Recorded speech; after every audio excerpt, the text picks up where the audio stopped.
Simon Gouache, bienvenue à Saint-Hyacinthe. Merci, très content d'être là. Tu présentes ton deuxième one-man show. Puis tu dis que ce deuxième one-man show-là est beaucoup plus personnel. Pourquoi tu dis ça? C'est plus personnel parce que il y a une grosse différence entre le premier et le deuxième one-man show. Je pense que pour les artistes en général, c'est un peu la même chose pour un premier album ou un deuxième album. C'est que, tu sais, moi, mon premier spectacle, c'est mon best-of des 10 premières années de ma carrière. Mon premier spectacle est sorti, ça fait déjà 10 ans que je faisais ce métier-là. Fait que, on a pris plein d'affaires, plein de numéros qui fonctionnaient, on les a mis ensemble, on a trouvé des thèmes, on a retravaillé ça, puis ça a donné un spectacle. Le deuxième, je me suis retrouvé en disant que quand j'ai décidé que je voulais écrire un deuxième one-man show, là, j'avais rien.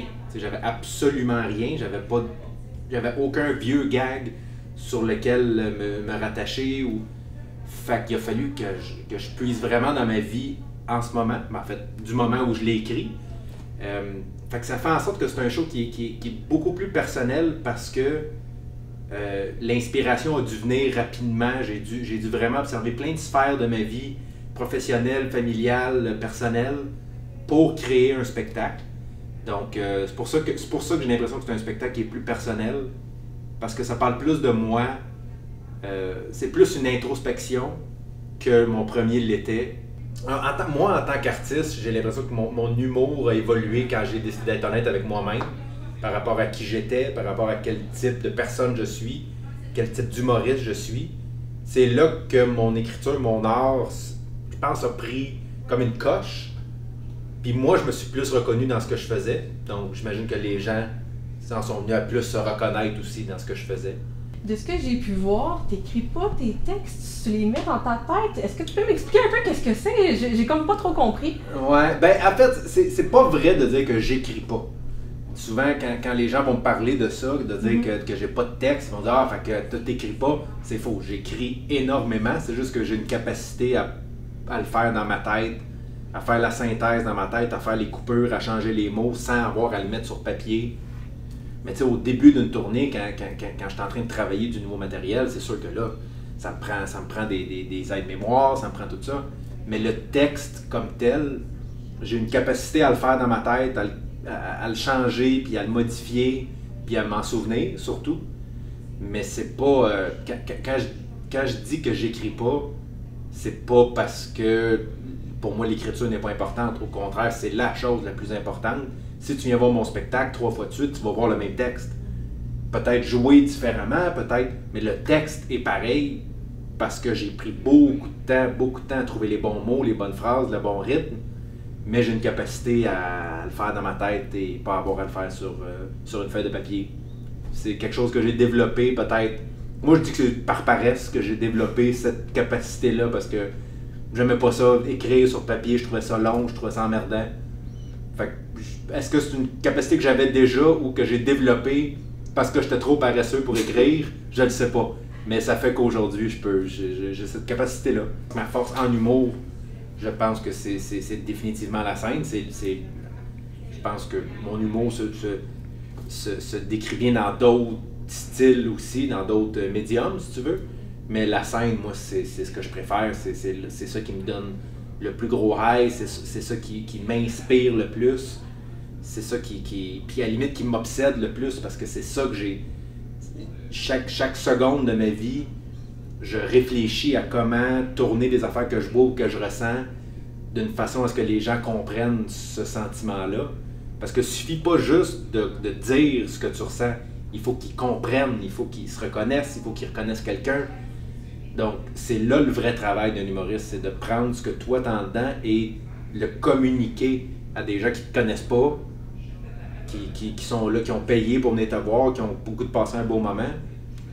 Puis moi, c'est un défi que moi je trouve tellement stimulant quand tu trouves, des fois tu as une idée puis tu peux la virer de tous les bords pendant 6 mois, d'essayer de trouver une façon de la communiquer, de bien dire les bons mots pour que les gens comprennent. Puis des fois, tu le sens que, oh, ok, c'est pas ça, c'est pas encore ça. Mais quand tu le trouves, cette phrase-là, ce mot-là, cet angle-là, c'est un bonheur extraordinaire, indescriptible. J'ai vu aussi que tu as une passion, tu fais du stand-up un peu américain, on en parle beaucoup dans le face-à-face, entre autres. D'où est-ce qu'est venue cette passion-là pour ce genre d'humour-là? Ben en fait, moi j'ai découvert le stand-up c'est plus américain, là, américain en fait, après avoir commencé à faire de l'humour. OK. Moi quand j'étais à l'école de l'humour, je faisais beaucoup de sketchs, beaucoup pas des personnages, mais j'aimais les sketchs, j'aimais. Puis tu sais, on parle de, moi j'étais à l'école de l'humour de 2005 à 2007. Et c'est comme les débuts de YouTube, là, ça a l'air pas si loin que ça, mais ça fait quand même presque 20 ans, t'sais. Puis avec ça, je commençais tranquillement pas vite à découvrir des humoristes d'ailleurs, parce que moi je connaissais que les humoristes d'ici, à part les gros noms, les Robin Williams, tout ça, qui étaient des acteurs américains. Mais les stand-up comme tels, ceux qui se concentrent principalement sur la scène, je les connaissais pas. Fait qu'avec YouTube, j'ai découvert un style d'humour que j'ai fait, ok, ça me parle. De vraiment une personne en t-shirt et en jeans qui raconte des choses, qui raconte sa vie, qui parle de peu importe, mais en lui-même, sans aucun filtre entre lui et le public, sans costume, sans accent, sans fausse voix. J'ai fait, ok, ça me parle vraiment beaucoup. Puis encore aujourd'hui, moi, je le dis souvent, moi, il n'y a pas de musique qui joue chez nous, c'est du stand-up tout le temps, que ce soit audio. Moi, j'aime beaucoup le stand-up à l'audio, j'écoute des albums, je le mets à la télé, puis je fais mes affaires. Il y a une musicalité au stand-up qu'on peut dire américain, parce que c'est un style vraiment épuré, je te dirais. Il y a une musicalité qui me fait vibrer. Puis quand j'ai découvert ça, j'ai décidé de m'inspirer de ça. Puis même ça a été long parce que le stand-up, comme on dit américain, c'est très vrai. C'est plus, comment dire, c'est plus underground un peu qu'ici. L'humour au Québec, c'est beaucoup de show business. Aux États-Unis, c'est très petit comedy club, petit bar de fumée, c'est très petit, très underground. Puis ça fait en sorte que c'est très vrai, c'est très raw, c'est très vif. Fait que ça, moi, ça m'a beaucoup inspiré, puis j'essaye encore aujourd'hui de garder ça en tête, d'être le plus vrai et le plus vif possible dans mon écriture. Et ton one-man show qui s'appelle Une belle soirée, si tu avais à le décrire un peu pour les gens qui n'ont pas eu la chance de pouvoir le voir, tu le décrirais comment? C'est toujours une question difficile parce que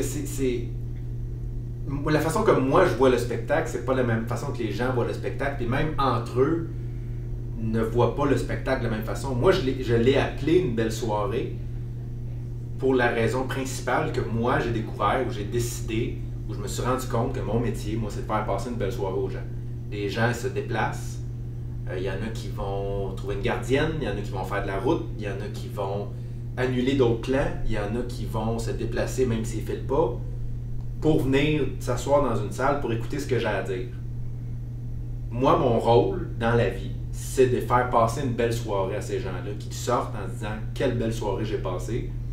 Après ça, s'il y en a qui se rejoignent, s'il y en a qui... ça a juste fait rire, s'il y en a qui ont compris des affaires, ça leur appartient.